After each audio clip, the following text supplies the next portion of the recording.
Hi guys, and welcome to my weekly chat for this last episode of The Walking Dead. So I'm going to try to keep this video shorter. I think you guys like it better when these chats are kind of shorter videos, and I mean, it's my own fault. Whenever I start talking about The Walking Dead, I just rant and ramble. So I'm just going to try to make some key points and sort of get through them pretty quickly. This last episode was probably one of my favorites of the entire season so far, because of the really, really great acting and kind of the spotlight that was shown on a certain amount of characters. The first thing that I'm just going to talk about, and kind of before I get into all of that, is I'm going to talk about Jadis. There is so, I feel like and I've talked about this so many times before. I try not to look up theories or anything like that because it so quickly can lead to just reading actual spoilers that, you know, like if you look up stuff on certain threads online and stuff like that. And so I just completely really try to keep, because I think it ruins reactions for you guys if I look up stuff or know stuff ahead of time. I don't know, you guys can let me know if you don't think that that's true, but I think it's better to go in without looking up any sort of anything. But it was really interesting to see, you know, the clean room and the suitcase and everything like that. You know, I believe that, you know, the Jadis might, her community could have been like an outpost for something bigger. You know, there is, you know, Simon did say, you know, what's up with the helipad, that, you know, like, so it seems pretty obvious that the helicopter is supposed to like maybe makes well, I don't entirely know what the whole system is with the helicopter, but it seems like there's a connection there, right? And I think, but I wouldn't be surprised if maybe it is anything to do with, I don't want to say that if you haven't read. I don't like to spoil comic book stuff for people. But like a bigger community, I'll say that. But those of you who have read the comics know what I'm talking about. And maybe that has something to do with, you know, Georgie, the woman that met with Maggie and stuff like that. Maybe that's all connected. Maybe Jadis is an outpost to look out for different communities to share information with or something like that. I mean, I'm grasping at straws here, but it may be something like that. So let me know what you guys think about everything going on with Jadis. I like the idea that him and Jadis kind of had this sort of moment where he really, I felt, was vulnerable and honest with her. I feel like a lot of times when he's leading his people or talking to Rick or whoever, there's so many layers of an act or whatever, and I think he was literally being honest and saying, listen, I really didn't want your people to die. I'm going to handle it. And I think ultimately that's, you know, why he was let go and stuff. So I think there's gonna be a reckoning at hand at the sanctuary, and I'm just really hoping that everything is not going to be completely blown up and whatever. Another question to pose for you guys: who do you think got into the car? I immediately thought Laura. I think maybe because that was just my mind jumping to the fact that I'm really, really nervous about Dwight. So I really thought that it was going to be Laura and we're going to have some issues. But seeing the previews, I'm not entirely sure that that's true. Maybe some people said Gregory. Some people said, but there were a couple of other names. But I feel like, okay, maybe Gregory might be an interesting, I don't know. But it could be Laura. I don't know. So let me know who you guys think that it is in the car. So and now I'm going to talk about the whole the the rest of the episode, really focusing on mostly Carol, Morgan, and Rick, and a big theme of losing children, losing innocence in a sense. I loved every single second of this. Okay, so let's talk about Carol first. I loved Melissa's portrayal of everything going on in the episode. You know, she just doesn't want to see another dead child. It's just happened time and time again, and terribly. And I think she's handled each child kind of differently. You know, we had Sophia, we had Lizzie, and Mika, and then, you know, Sam. And I think, you know, she really has handled each situation differently, and it kind of always had the same end result. And she just didn't want to see it, deal with it.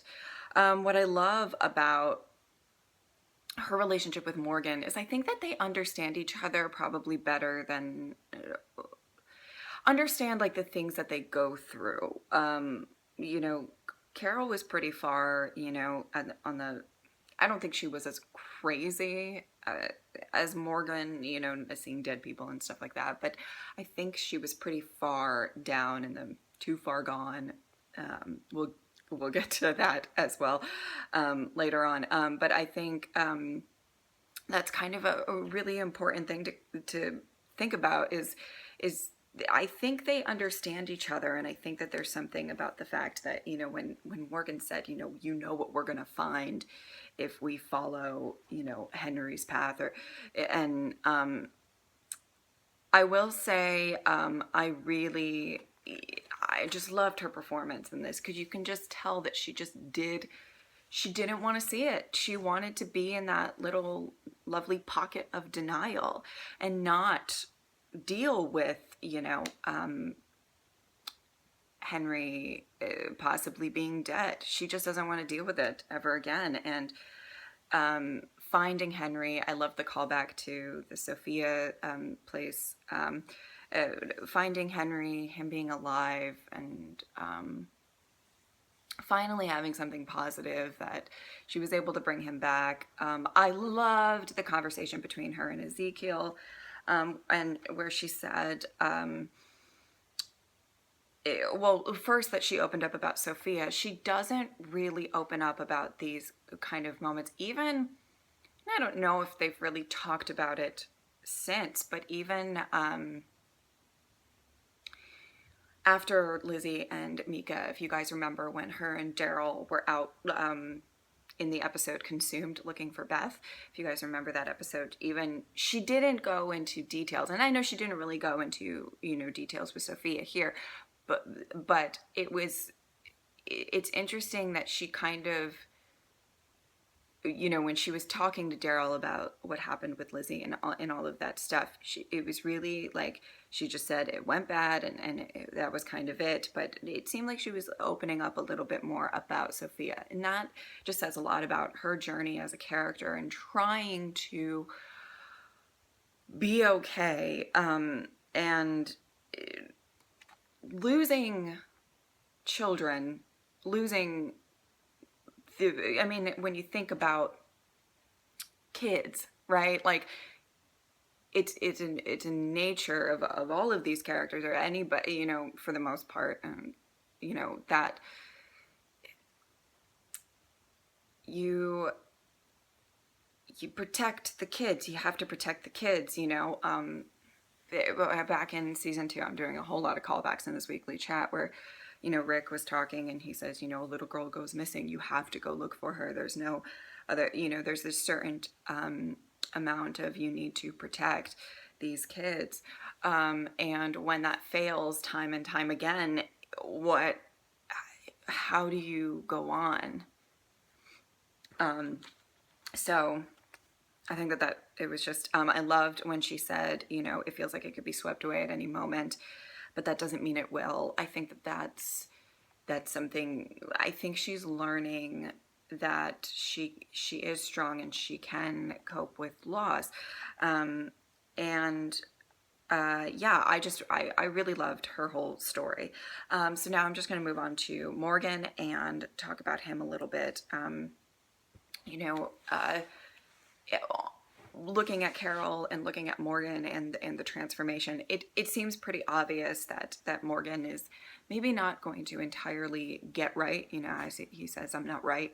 Yeah, very soon or anything like that. I think he might have an epiphany that he needs to go and he needs to leave, and that's how he's going to get over to fear. Maybe he won't. I was pretty convinced that he was going to lose somebody, and I thought maybe it would be Henry, that was going to really send him and make him have to leave. But I'm thinking maybe it's just going to be, you know, he just knows that he's not right no matter what.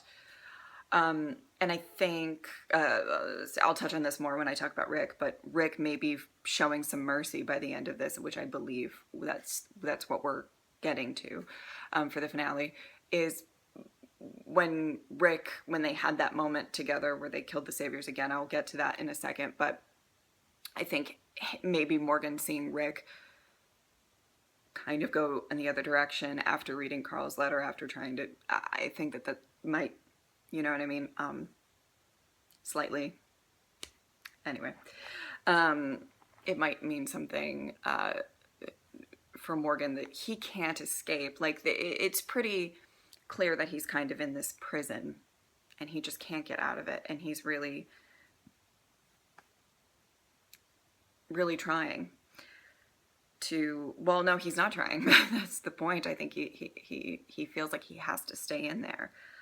When he says, I don't die, or things like, I watch people die, that's what I do. And I really like that, the fact that he thinks that he can't protect the innocents. You know, like, as soon as Henry goes missing, he really has this sort of idea, like, okay, well, he's done, he's gone. You know what, we're going to find Carol. We're not going to find him alive. But he thinks he can't protect the innocents. That's not his job. That's not why he's on this earth. But he can rid the earth of evil. Now, the issue with Morgan is that the line of good and evil is so, I mean, with everybody, you know, that line is so, like, a huge theme of this whole season. Like, who do you kill? Who do you not kill? Like, there's questions to that, and I'm sure, like, everybody's gonna go nuts about talking about Rick in a second, but I think that the line is, you know, that's the issue with this world. Who can you trust? Who can you not? And stuff like that. I will say it's just a really random thought. I loved Morgan's, like, badass speech when he was, like, tied up. I really love that line. I'm sorry. That, like, there won't be a single one of you left for me to kill. Damn, Morgan. Damn. Anyway, as much as I feel like he's a very lost soul, I kind of love badass Morgan sometimes when that stuff comes out. I loved watching Jared get eaten. It was a long time coming. Listen, I'm so okay with it. And his whole thing of saying everybody turns, and of course that was a complete parallel to everything that just happened with Rick. Everybody turns. I'm so excited to start talking about Rick in a second, but I just wanted to kind of touch on Morgan and how I feel like it's really hard for him to get out of it. And I did love the fact that both Carol and Rick in this episode told Morgan and said, you know, you saved us, you know, like, what, you know, you saved us, and trying to get through to him, like, no, you can save people, like, don't think you can't. But he's just really so, he can't hear it, you know what I mean? I love that. All right, so let's talk about Rick. And I already hear everybody, no, Rick is the worst. Hopefully you guys will hear me out when I say what I'm going to say, and hopefully you guys understand where I'm coming from. I loved every second of everything that happened with Rick, and that doesn't mean that I completely agree with him. I'm not saying I completely disagree with what, let me get into it. But the reason that I love Rick, and Rick will always be my favorite TV character of all time. I said that at the end of my reaction, that one, because of the fact that the writers have done so much with him, and Andrew Lincoln as an actor has pulled off such amazing scenes and such different aspects of Rick Grimes that I don't think that the show could ever be as successful without him. So everybody saying, Rick needs to die now, I just don't think that that's even like, the show would not have that same wonderful performance, and the way that he can, I feel so, I loved it. Okay, so the first thing that I wanted to talk about is the fact that both Michonne and Morgan were kind of the people that Rick had interaction with in this episode. And they both were kind of the other people. I would say there was another focus on Carol who lost her daughter, but they were the other two people that have lost sons. And I thought that it was really interesting that they chose that his only interactions were with those two. And they were two people who lost sons and two people who had really different paths after that. Michonne kind of lost herself, and I loved the idea. I mean, Rick and Michonne have always been just such a strong couple to me, but also the fact that I love the fact that she's there for Rick, and she knows that he probably, I don't think she's stupid. I think she knows that he went and killed a bunch of saviors, but I think she knows what it's like to be that far gone, especially after losing everything, when she had her pets and before she met Andrea and all of that stuff. And she knows that, and she's willing to get him back from being too far gone. We'll get there. And I think but then you see like Morgan, and Morgan's like the complete, he lost his son and he lost himself. I'm just stealing that from the Fear promo. I lose people, I lose myself. But really, I mean, it's true. And, he didn't really have that community of people. How different? I don't know. I mean, like, if Morgan and Dwayne went with Rick going to Atlanta, would there, even if he still lost Dwayne, right? He probably would have maybe turned out a little bit better. And even Carol talked about, the people that I was with. I mean, that it's a very important aspect. The people that you're with can help you through your grief. And I really liked that those were kind of the interactions that they chose to show Rick with. I loved this episode with Rick because you can just tell he's not okay. Obviously, he just lost his son. I can't even just... Losing Carl is such a significant thing, and I don't really know how long ago it happened, but I would assume it was fairly recent at this point. And you can tell he was in that scene where he's looking at the hat and he's not okay. He's not okay. What I will say, though, there's something about this season, I felt it with Tara before, where it's like people who are grieving, the other people who are maybe not grieving as much, probably still grieving, they loved Carl and stuff, but should probably like keep an eye on Rick and be like, hey, let's, you know what I mean? Like, I felt that way with Tara. Like, the whole thing where Tara was like trying to kill Dwight in the forest and stuff. I was a little more upset with like Daryl and Rosita for like leaving her with Dwight. Like, obviously she's not like completely, and I feel kind of similar, although I get, to be fair, who can really tell Rick to do anything he doesn't want to do? That's true. I'm talking myself out of this, but just a, food for thought with that. Like, why is everybody, all these like people have like super serious losses, they're like, yeah, I'll just have him go out, it's fine. Like, anyway, just my opinion on that. But sorry, I'm reading what I read. But when he was looking at the hat, and you can tell that he doesn't want to deal with it. He doesn't want to deal with it. And I think it actually took him killing those saviors for him and looking at himself in the mirror, like actually literally, to say, oh, fuck. And have that kind of weird moment of clarity in that sense.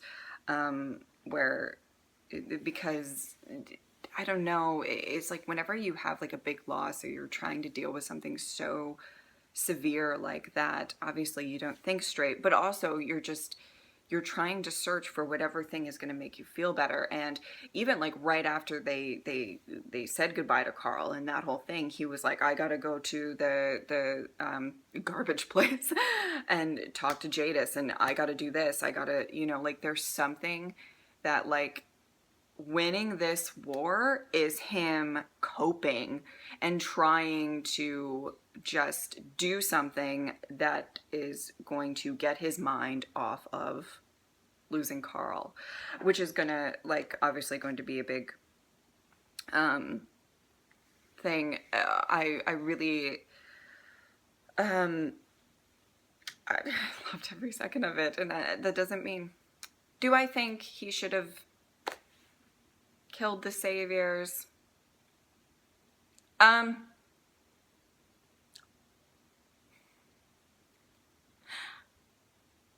Maybe not.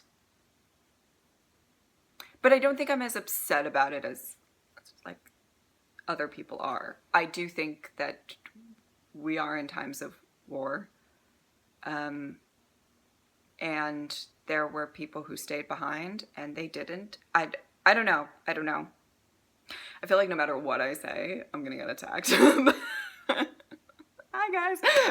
But so let me know what you guys think. I know that people are really passionate about it, really hated what Rick did.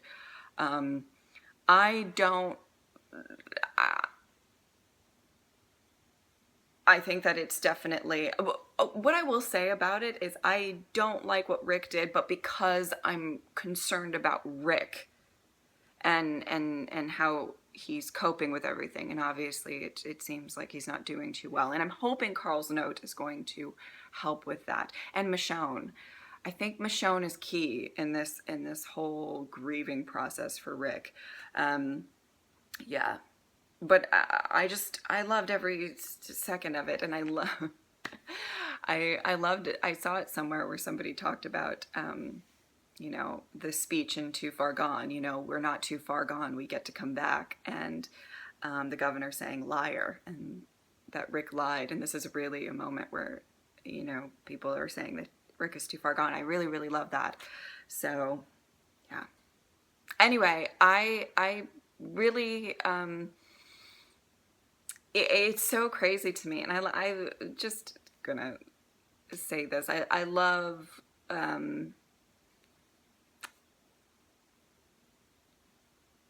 I love just in general, those of you who watch these weekly chats all the time, I love that you guys are really, really good at expressing your opinions without like attacking each other. And I just wanted to say that because you guys make these weekly chats kind of fun to do, and stuff like that.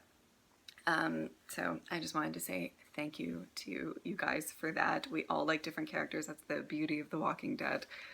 There's gray areas all over the place and people relate to different characters. And yeah, so just saying thank you to you guys who regularly comment and are really, civil about it and stuff like that. So anyway, that's about it. I tried to make this short. It's like 25 fucking minutes, whatever. Jesus. All right. Anyway, yeah, I'm really excited for the last 2 episodes. Thank you guys so much for watching. I'll see you next time. Bye.